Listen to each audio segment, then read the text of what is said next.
আইয়ু আল্লিমাহা উমুর দীনিহা, বিবির যদি ধর্মীয় জ্ঞান কম থাকে তাকে ধর্মীয় জ্ঞান শিক্ষা দেওয়ার ব্যবস্থা করা। ওয়াহুসাহা আলাত তাআ, বিবিকে নেক কাজে সহযোগিতা করা। আপনার বিবিকে আপনি নেক কাজে সহযোগিতা করা, এটা আপনার বিবি আপনার কাছে পাওনা। সূরা তাহরিমের 6 নম্বর আয়াতে আল্লাহ বলেন, ইয়া আইয়ুহাল্লাযীনা আমানু কু আনফুসাকুম ওয়া আহলিকুম নারা, হে ঈমানদার তোমরা নিজেদেরকে এবং তোমাদের পরিবারকে জাহান্নামের আগুন থেকে বাঁচাও।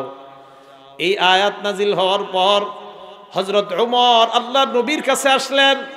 ইমাম ফখরুদ্দিন রাজি রহমতুল্লাহি আলাইহি তার বিখ্যাত তাফসীরের কিতাবের মধ্যে উল্লেখ করেন, 21 নম্বর খণ্ড 87 নম্বর পৃষ্ঠা, হযরতে ওমর আল্লাহর নবীর কাছে আসলেন। আসার পর বললেন, ইয়া রাসূলুল্লাহ নাকি আনফুসানা, আমরা নিজেদেরকে রক্ষা করব ব্যাপারটা বুঝলাম, কাইফা লানা বিআহলিনা, পরিবারকে কিভাবে বাঁচাবো ব্যাপারটা বুঝায় দেন।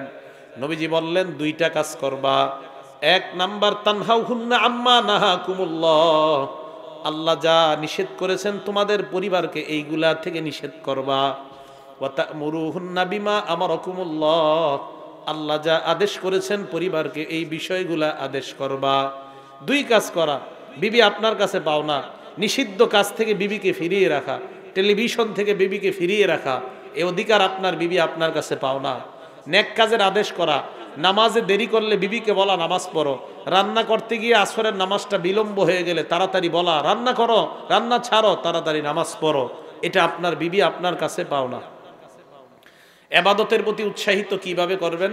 দলিল আবু দাউদ শরীফ হাদিস নাম্বার 1308 নম্বর হাদিস, 1308 নম্বর হাদিস, ক্বালা রাসূলুল্লাহ সাল্লাল্লাহু আলাইহি ওয়াসাল্লাম, আল্লাহ নবী বলেন, রহিমাল্লাহু রাজুলান কামা মিনাল লাইল, ওই স্বামীর উপর আল্লাহ দয়া করুক যেই স্বামী রাতের বেলা ঘুম থেকে জাগ্রত হয়।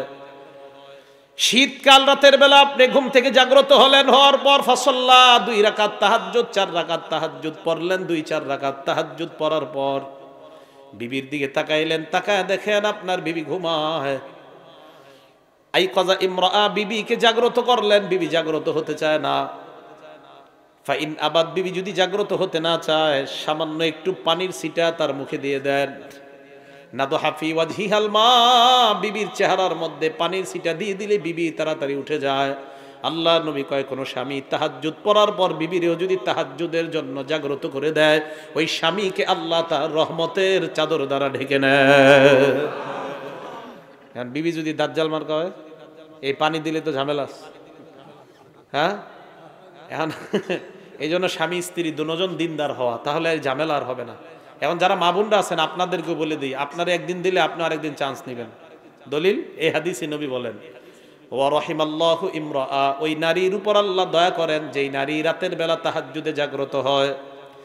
ফাসাল্লাত, তাহাজ্জুদে জাগ্রত হওয়ার পর নামাজ পড়ার পর স্বামীর দিকে তাকায় দেখে স্বামী ঘুমায়। আই কাযাত জাওজাহা, স্বামীকে জাগ্রত করে। স্বামী জাগ্রত হতে চায় না।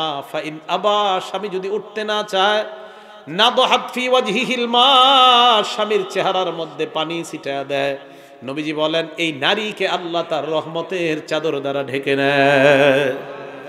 এটা কখন সম্ভব? স্বামী স্ত্রী দুজন যদি দিনদার হয়, কেউ কারোর উপর তখন রাগ করবে না। তাহলে 2 নাম্বার অধিকার, স্ত্রীকে আপনি ভালো কাজ করানো, এটা স্ত্রী আপনার কাছে পাও না।